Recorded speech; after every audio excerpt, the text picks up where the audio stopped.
घर लौटे एक भारतीय ने चौंकाने वाला खुलासा किया है। मर्चेंट नेवी में काम करने वाले सुरेंद्र उर्फ काला मायना 26 दिन बाद अपने गांव लौटे और बताया कि हालात बेहद खतरनाक थे। उनके मुताबिक विमान के पास से मिसाइल गुजरने जैसी घटनाएं आम हो गई थी और पायलट को रास्ता बदलना पड़ा। उन्होंने चेतावनी भी दी कि अगर युद्ध जल्द खत्म नहीं हुआ तो भारत में गैस और डीजल की भारी किल्लत हो सकती है। साथ ही उन्होंने सुरक्षित वापसी के लिए सरकार का आभार भी जताया।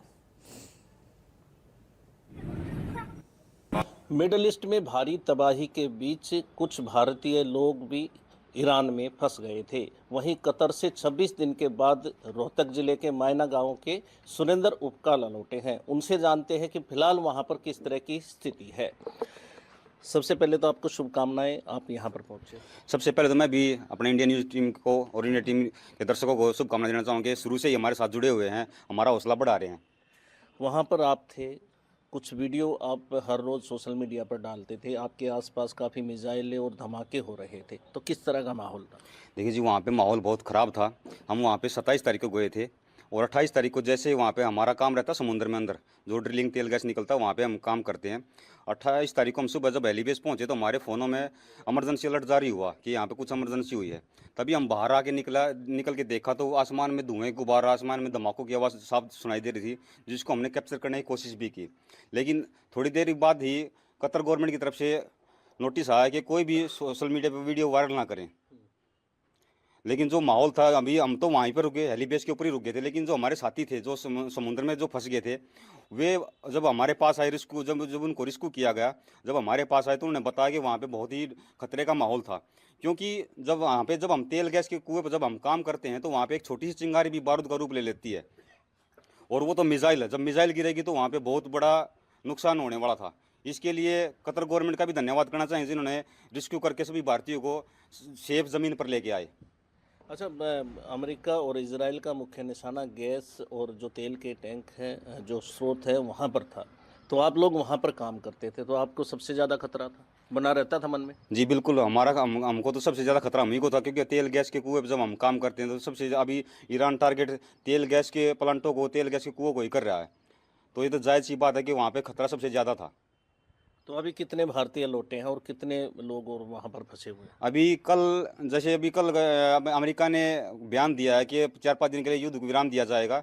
तो उस बीच कतर गवर्नमेंट और भारत का गवर्नमेंट का कुछ टाई अप हुआ, जिसमें कल हम 2 फ्लाइट बॉम्बे के लिए आई थी, 2 फ्लाइट दिल्ली के लिए आई थी, 2 फ्लाइट चेन्नई के लिए थी, जिसमें 400-500 एक फ्लाइट में आदमी, कम से कम ये लगा लो कल 4 से 5 हज़ार आदमी भारत आए हैं। और जिसमें अपने हरियाणा से हम एक साथ काम करने वाले 7 लड़के थे, और कुल हरियाणा के 7 लड़के थे, और कुल भारत के जो हमारे साथ काम करते वो 60 से 70 भारतीय थे। तो सहयोग कितना मिल पाया दोनों ही गवर्नमेंट का आपको? जी, सहयोग पूरा था गवर्नमेंट की तरफ से, तभी तो हम यहाँ पे पहुँचे। नहीं तो 9 लाख भारतीय कतर में फंसे हुए हैं, और अभी हम इतने जल्दी आए हैं तो कुछ ना कुछ कतर गवर्नमेंट का उसका सहयोग था, तभी तो हम यहाँ पर सेफली वापस आए हैं। अच्छा, बात करें भारत की, तो ईरान में जो युद्ध हो रहा है उसका असर सीधे भारत पर भी पड़ रहा है, खासतौर पर जो गैस जो सिलेंडर है उन पर पड़ रहा है। क्या ये असर और पड़ेगा, आपको ऐसा लगता है? जैसे अभी जो वहाँ पे मैंने माहौल देखा, उसके हिसाब से लग रहा है कि अगर युद्ध नहीं रुका तो जायज़ सी बात है उसका असर पड़ेगा।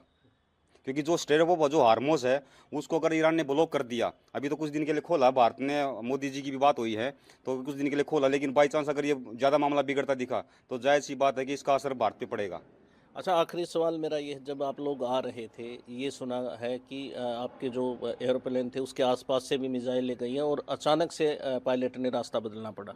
जी बिल्कुल, मेरा जो साथी था सोनीपत से है, वो विंडो सीट पे बैठा हुआ था। उसने देखा कि बाहर कुछ ना कुछ आ रहा है, हम सोचे कि कोई फ्लाइट वगैरह होगी, लेकिन जैसे ही कैमरे में कैप्चर करने की कोशिश की, कुछ हुआ है हमारे पास, तो रियल में मिसाइल थी, जिसमें हमारा जो रूट था वो दोहा से दुबई होते हुए आते थे हम। लेकिन वो तभी हमने मैप के माध्यम से, हमारे पास वीडियो हमें दिखाना चाहूँगा आपको, उसमें वो रूट को चेंज किया गया, तो तभी हम समझ गए थे हाँ कुछ ना कुछ ये वो हादसा हुआ है कि जिसकी वजह से रूट चेंज करके हमको इंडिया लेके जाया जा रहा है। तो वहाँ भी खतरा था, आप लोगों की धड़कने कैसी उस थी? टाइम पे तो खतरा बहुत ही ज़्यादा था जी, क्योंकि उस टाइम पे तो हम कहीं भाग भी नहीं सकते थे। उस टाइम पे अगर फ्लाइट वगैरह पे कुछ अटैक हो जाता तो वो कोई मतलब सीधी सी बात, जान को खतरा ही था। तो पायलट ने अचानक से रास्ता बदलना पड़ा। जी, वो तो वीडियो में साफ है कि पायलट ने रूट लंबा करके तभी वहाँ पे हमको सेफली इंडिया पहुँचाया।